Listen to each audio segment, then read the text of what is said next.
Profesor Brian Yuliarto, Sarjana Teknik Master Engineering PhD, merupakan salah satu guru besar dari Institut Teknologi Bandung dengan kepakaran material fungsional baju. Brian lahir di Jakarta pada 27 Juli 1975. Anak ketiga dari 4 bersaudara ini sejak duduk di bangku sekolah selalu menduduki peringkat 1. Setelah menamatkan pendidikan SMA, Brian melanjutkan pendidikan di Departemen Teknik Fisika Institut Teknologi Bandung. Kemudian setelah menamatkan jenjang sarjana, Brian memperoleh beasiswa magister dari pemerintah Jepang untuk berkuliah di Departemen Quantum Engineering and System Science di University of Tokyo, Jepang.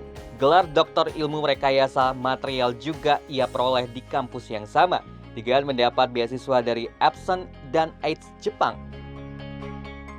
Setelah mengenyam pendidikan 6 tahun di Jepang dan kembali lagi ke alma maternya, Brian mulai membangun Laboratorium Material Fungsional Maju atau FVM.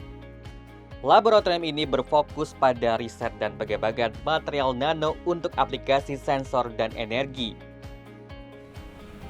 Ini kan tetap lah ya Pak Iqbal ya, konstan lah ya.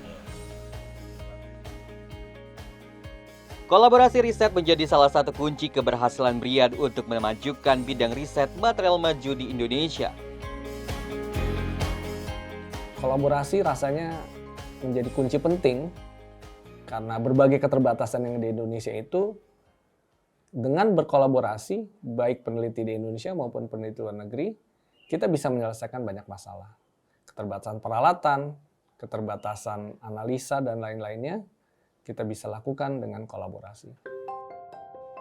Berbagai kerjasama riset dengan universitas ternama dunia dalam bidang nanomaterial pernah ia lakukan, di antaranya dengan UC Berkeley USA, KAIST Korea, University of Queensland, Nagoya University, Gauss, dan NIMS Jepang.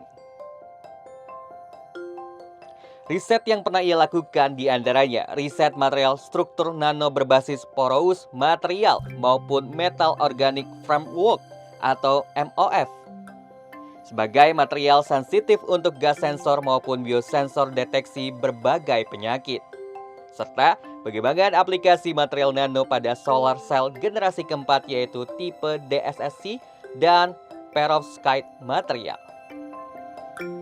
Beberapa temuan kami berhasil dipublikasikan pada jurnal yang cukup bereputasi tinggi di dunia internasional. Beberapa temuan kami juga sudah didaftarkan sebagai hak kekayaan intelektual. Saat ini kami sedang melakukan pembicaraan dan kerjasama kemitraan dengan beberapa industri yang ada di Indonesia untuk memastikan atau untuk membuat produk yang siap untuk dipasarkan. Hingga saat ini, Brian telah memiliki paten HKI sebanyak 13 dokumen, di mana 4 diantaranya berstatus granted. Sejumlah penghargaan atas dedikasinya dalam dunia riset juga pernah ia peroleh, di antaranya penghargaan akademisi berprestasi dari ITB tahun 2017, peneliti terbaik dari ITB tahun 2021, serta The World's Top 2% Scientist di tahun 2022 dan Top 1 Researcher bidang Nanosciences dan Nanoteknologi di Indonesia tahun 2023. Kita perlu satu mimpi besar, saya rasa, bahwa kita Indonesia ini bisa berkontribusi, bisa memberikan kontribusi pada pengetahuan di tingkat dunia. Kita bisa sejajar dengan peneliti-peneliti besar di dunia, di negara lain, di kampus top-top dunia. Apalagi Indonesia memiliki keragaman yang berbeda, kelebihan yang berbeda, keunikan yang berbeda dari negara lain. Kelebihan-kelebihan itu yang mestinya kita bisa manfaatkan untuk memberi daya saing kita dalam hal penelitian. Untuk berada di posisi saat ini tentu tidaklah mudah. Dengan bersinergi dan berkolaborasi, Brian telah membuktikan dapat berkontribusi nyata untuk kemajuan pemanfaatan bidang material maju di Indonesia. Bagi Brian, sangat banyak masalah yang harus dipecahkan saat ini. dan akan lebih mudah dipecahkan apabila berkolaborasi.